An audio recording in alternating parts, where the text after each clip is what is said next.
L'empereur Adrien, on est en 100 et quelques années. L'empereur romain, il commence à tuer de partout. Alors que Titus, il a détruit le temple, hein, et il a pris les gens en esclaves. Aïe, aïe, aïe, aïe, aïe. L'empereur Adrien, il n'est pas aussi bon que Titus. Il est pire que Titus. Il interdit d'étudier la Torah. Il prend chaque rabbin qui enseigne. Il les prend, il les tue. Il les assassine. Parce qu'il sait très bien, il ressent dans son intérêt, au fin fond de lui, que tu veux éteindre le peuple d'Israël? Éteins sa lumière. Éteins sa Torah. Et les rabbins, ils savent très bien que si on éteint la Torah, il n'y a plus de peuple d'Israël. Donc ils se sacrifient. Donc le rabbi Hanania ben Teradion, alors que il a vu tous ces tzadikim, tous ces rabbins qui sont morts, il a dit c'est pas grave, je peux pas casser ce maillon-là. Il faut que j'enseigne la Torah. Rabbi Elazar ben Parta, pareil, il a dit moi aussi il faut que j'enseigne la Torah. Et voilà que les Romains, ils ont entendu, ils ont entouré la montagne. Les deux montagnes avec des élèves en train d'étudier. Ils étaient prêts à se sacrifier pour écouter la Torah. Aïe, aïe, aïe, aïe, aïe. Ils ont attrapé Rabbi Radion. Ils l'ont attrapé, ils lui ont mis les chaînes.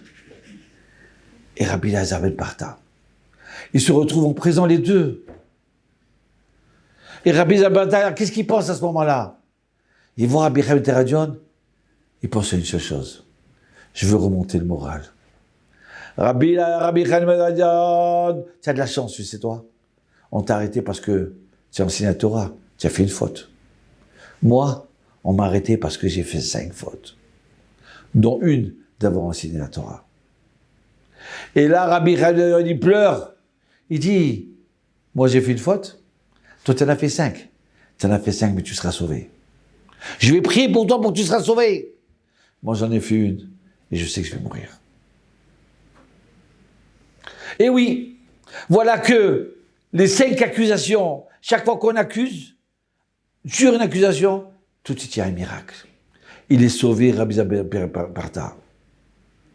La 5e accusation, il y a un traître qui dit, moi, j'ai vu Rabbi Elazar ben Parta qui a fauté, donc il est puni de mort.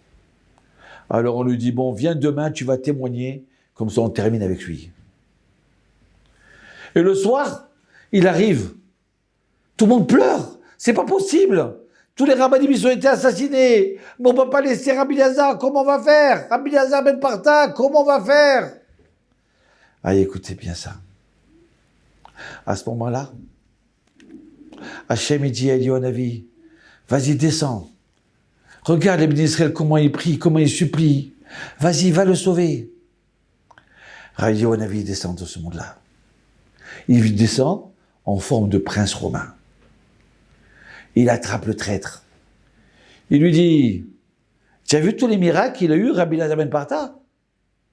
Tu as vu comment il a été sauvé? C'est miraculeux ça. Et toi, tu veux l'accuser demain? Mais je pense que il va y avoir un autre miracle encore. Je te conseille pas d'y aller. Allez, laisse tomber, laisse tomber. Le traître, il dit, non, j'irai. Et moi, je risque rien, parce que j'ai 2 soldats qui sont à côté de moi, qui me protègent. Et si jamais on me fait du mal, alors l'empereur Adrien, il saura s'occuper des Juifs. Le lendemain, il se lève, il va au tribunal. Mais c'est pas possible, qu'on peut l'arrêter. On peut pas l'arrêter, il y a des soldats autour de lui. Et juste quand il rentre dans le tribunal, ce prince romain, qui en fin de compte est Eliyahu Hanavi, il se présente à lui et dit, écoute, au nom de l'empereur Adrien, prends cette lettre et va la transmettre de l'autre côté de la ville. Le traître, il dit, mais d'accord, mais 2 secondes, je témoigne et après j'y vais. Non. Tu n'as pas le choix. C'est l'empereur qui t'ordonne. Alors à ce moment-là, Le traître, il dit, bon, ça va, attendez, j'arrive, je reviens tout de suite. Hein. Et il s'en va en courant avec la lettre. Il a laissé les soldats, il a laissé tout le monde. Et il sort. Et là, quand il sort, il a tourné 2 rues. Et il y a eu un avis. Il a pris le traître. Et à ce moment-là, il le jette tellement loin, jusqu'à 10 kilomètres. Il ne sait même plus où il est, ce traître, moi où je suis là.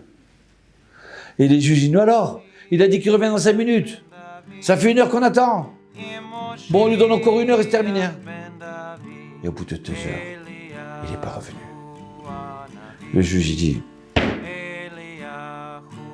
Rabbi Elazar ben Parta, vous pouvez rentrer chez vous. Vous êtes innocent. Eliyahu Hanavi.